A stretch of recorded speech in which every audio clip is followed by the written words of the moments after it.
Hey, what's up, family? This me again, built on the budget, back with another video, man. It ain't often I shoot two in one day. Y'all probably won't see both of them in the same day, but hey, look, we're gonna talk about what did I do to fix the problem that I had on my front end. That was my last video. Was the front end was wore out on my Cub Cadet original. Well, let me show you what I done here. Uh, I talked about a plate that I was gonna make, and you see this plate, the dark plate. I made it. I drilled the hole out that was the same size as the boat. It was actually a tight fit on the boat, and then I put it on and got it in position, and I put me two grade 8 um bolts on it with lock washers so it wouldn't move.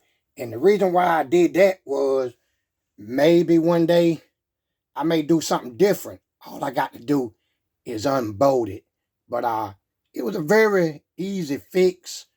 And I'm gonna show you what I did around the other side of it. Now on the front side, if you look close, I didn't have a lot of the bolt. Let me get it to focus. To come through because I actually made that thick plate. See that thick plate? So it took up room out of the front side of my boat right here. So what I done, I drilled it. Once I got it in position, I drilled it and put like a Carter key in it, and where it won't back out. But it don't have it's no play in it whatsoever. I mean, it's tighter than Dick Hatband.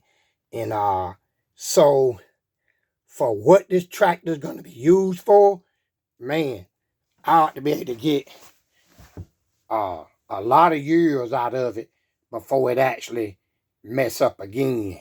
So that part I got out the way. It's real stable, and I'm satisfied with it. And these Smithsonian hands, they done it again. I'm going to tell you, man, a lot of times when you're working with this type of stuff, you got to have some engineering skills to make this stuff happen. So once again, as you see, I bolted that plate on. I drilled it the size of that boat, uh, and then I bolted it on, and that took the play out. And then on this side, instead of getting a new bolt, I actually just drilled it and put a key in it where it wouldn't turn. So now this part of the frame is actually ready now to be cleaned up and get prepped for some paint. So that's what I got right here. So that's done. Now what I got here is actually the steering box. If you noticed in the last video, it was still on the shock tower, not the shock tower, the steering tower. It was still bolted onto that. I had to get the steering wheel off. And once I got the steering wheel off, I took this puppy apart. And man, was it ugly down in there.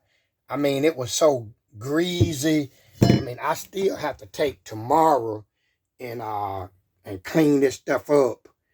You can see the old grease that's down in them burns. Tomorrow, I get me some I'm trying to think of that stuff. I'm gonna get some awesome brake clean, and I'm gonna clean that up. I'm gonna wire brush the shaft, get it cleaned up, and put it back together, grease it all up. I'm going to have to make a gasket for right here.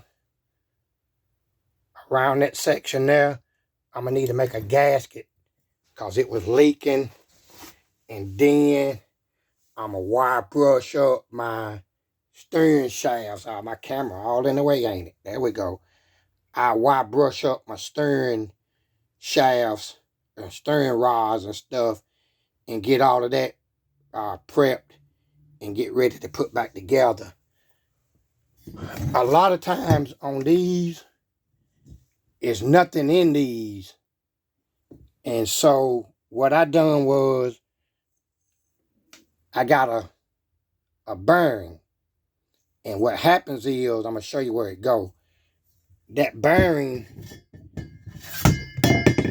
you hear it dropping? I'm trying to do stuff one-handed. Hold your horse. It fits down on the top of this. And it'll fit inside of that tube like this.